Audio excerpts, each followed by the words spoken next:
નમસ્કાર, હું નિલેશ કુંભાણી મોવડી મંડળના કોન્ટેક્ટમાં જ હતો. બાબુભાઈ માંગુકિયા સાથે મારો વાત થઈ હતી. આવતીકાલે સવારે હું અમદાવાદ આવવા નીકળીશ. મારા પરિવાર, સગા સંબંધી મિત્રોને મેં કીધું હતું કે કોંગ્રેસ પાર્ટી આપણી સાથે છે, આપણે કાંઈ ડરવાની જરૂર નથી. બધાનો સાથ સહકાર લઈ અને પિટિશન દાખલ કરવા માટે હું અમદાવાદ રવાના થયો. ત્યારે કોના ઈશારે અહીં કોંગ્રેસના કાર્યકર્તાઓ ઘેરે આવી અને મારો વિરોધ પ્રદર્શન કરી મને પરત ફરવા મજબૂર કર્યો. જ્યારે રેલીમાં સ્વયંભૂ લોકો જોડાણા હતા, કોંગ્રેસના મેન આગેવાનો, અહીંના નેતાઓ પોતે મારા રથમાં પણ બેસવા માટે તૈયાર નહોતા, મારી સાથે જોડાતા નહોતા. અને જ્યારે કોંગ્રેસ પાર્ટીએ કીધું હોય કે 20 તારીખ પહેલાં તમે બૂથ ઉપર કોણ બેસવાના છે, એમના નામ, નંબર, વિગત મોકલો, ત્યારે અમે અહીંના જે ચૂંટણી લડેલા હતા, જે હોદ્દેદારો હતા, એમને અમે કહેતા હતા કે આપણે બૂથની વિગતો દેવાની છે. ત્યારે એક પણ આગેવાનોએ બૂથ આપ્યા નહોતા. કાર્યકર્તાઓ જે કામ કરતા હોય, કાર્યકર્તાઓ જે બૂથ આપતા હોય, એમને પણ ના પાડતા હતા કે આપણે બૂથ આપતા નહીં.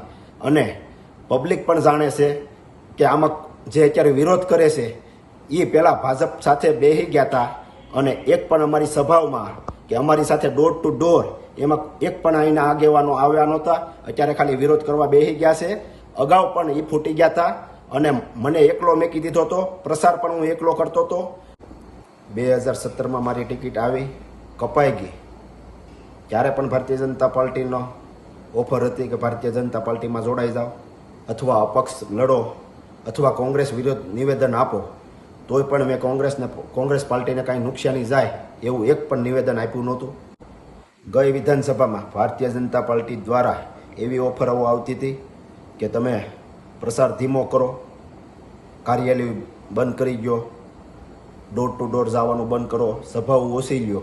ત્યારે અમારા સાથી ઉમેદવારોએ ઘણાએ એ ઓફર સ્વીકારી લીધી હતી અને 2700 મત મળતા હોય ત્યારે એણે ઓફિસો બંધ કરી દીધી હતી, પ્રસાર કરવાનો પણ ધીમો પાડી દીધો હતો. અને એમના કાર્યકર્તાઓ, સગા સંબંધી મિત્રોને કહેતા હતા ભારતીય જનતા પાર્ટીને મત દેજો. પરેશભાઈ ધાનાણી જ્યારે પહેલી સભા લેવા સુરત મોટા વરાસા આવ્યા ત્યારે કોંગ્રેસના આગેવાનો દ્વારા કોંગ્રેસનું ટેજ ટૂંકું પડતું હતું. તે પહેલાં 1-2 કોંગ્રેસના આગેવાનોને ફોડી નાખવામાં આવ્યા હતા કે કોંગ્રેસને સભાઓમાં કે ટેજમાં કે રેલીમાં નહીં જવાનું.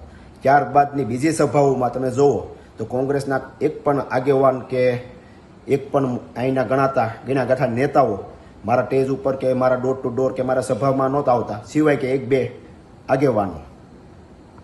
અત્યારે જે વિરોધ કરે છે એમને તમે પૂછજો કે આમ આદમી પાર્ટીના નેતાઓ, આમ આદમી પાર્ટીના કોર્પોરેટરો, આમ આદમી પાર્ટીના કાર્યકર્તાઓ જે સાથે રહી મહેનત કરતા હતા, કોંગ્રેસના આગેવાનો, નેતાઓ કોના દબાવ આવવાથી કોને ફોડ્યા હતા અને મારી સભાઓમાં કે ટેજમાં કે મિની બજારમાં અમે ગયા હોય, ડોર ટુ ડોર એમાં નહોતા આવતા, મિની બજારની સભામાં નહોતા આવતા, મોટા વરાસા ડોર ટુ ડોર ગયા એમાં નહોતા આવતા, કતારગામ અમે કતારગામ બજારમાં ગયા એમાં પણ નહોતા આવતા, માનગઢ ચોક ડોર ટુ ડોર ગયા એમાં પણ નહોતા આવતા.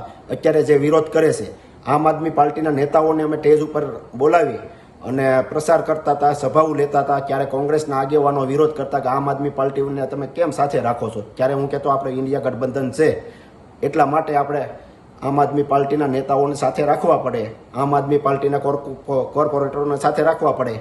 એમને મત મળ્યા છે, એ આપણો પ્રસાર કરે છે તો આપણે એમને સાથે રાખવા પડે. તો ક્યારેક કોંગ્રેસના અહીંના ગણી ગાંઠે નેતાઓ એમનો વિરોધ કરતા હતા કે એમને સાથે રાખવામાં એ તમને હું જીતાડી દેવાના છે. મેં પ્રતાપભાઈ દુધાતને અનેક વાર કીધું તમે સભાઓમાં મારી સાથે આવો, તો એમણે કીધું હું ફોર્મ ભરતી વખતે તારી સાથે આવે તું અમરેલીની તારીખ પછીની તારીખ લેજે. ત્યારબાદ પ્રતાપભાઈ દુધાતને પૂછી અને પછીની મેં તારીખ લીધી. ત્યારે મારો ફોન નહોતા ઉસકાવતા. મેં મોવડી મંડળને જાણ કરી, પ્રતાપભાઈ દુધાતને કહ્યો કે મારો ફોર્મ ભરવા જાય એમાં હાજરી પુરાવે. ત્યારે પ્રતાપભાઈ દુધાત પણ આવ્યા નહોતા અને જે મારી નાખવાની ધમકી આપે છે એ જો હાજર હોત તો આ પરિસ્થિતિનું નિર્માણ ના બન્યું હોત. હું ચૂંટણી જીત્યો કે હાર્યો, વરાસા રોડમાં કોંગ્રેસની કાર્યાલય સતત ખુલ્લી રાખી, કોંગ્રેસને જીવતી રાખવામાં વરાસા વિસ્તારમાં મારી કાર્યાલય સતત ખુલ્લી હતી અને ખુલ્લી રાખી હતી. હું એક પણ નિવેદન એવું નહીં આપું જેથી કરી મારી કોંગ્રેસ પાર્ટીને કાંઈ નુકસાન થાય. આ બધું થયું હોવા છતાં હું કોંગ્રેસનો સૈનિક છું અને રહેવાનો છું. મને મોવડી મંડળ ઉપર વિશ્વાસ છે.